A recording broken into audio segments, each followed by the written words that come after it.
A stone is thrown vertically upward.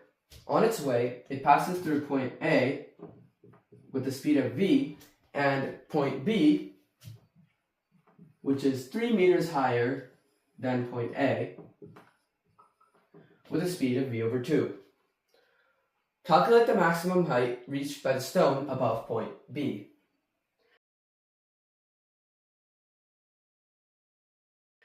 Since we want to find the maximum height reached by the stone above point B, it makes sense that we want to first find the velocity at point B.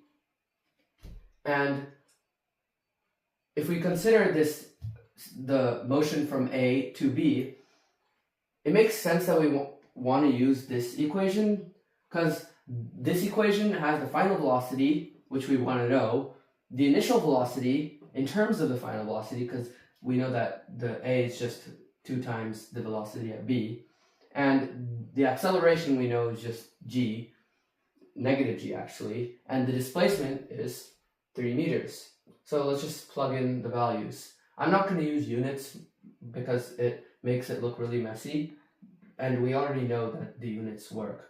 So the final velocity is just v over 2 squared is equal to the initial velocity, which is v squared plus 2 times negative g times 3.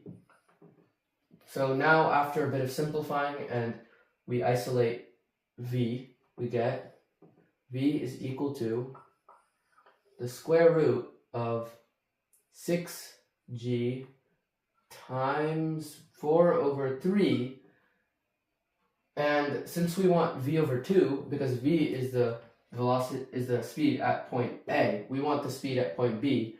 Since we want the distance above point B, we just divide this by 2, like we did here.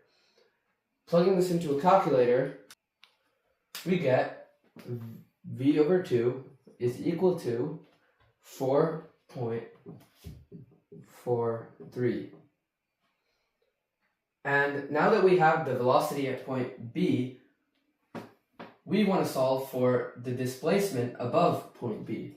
And we can just use the same equation, because this actually works out really well for things where you're launching an object up, because we know the final velocity is just 0, so we have 0 squared is equal to, the initial velocity is 4.43 squared plus 2 times the acceleration is negative g, because it's going down, times the displacement.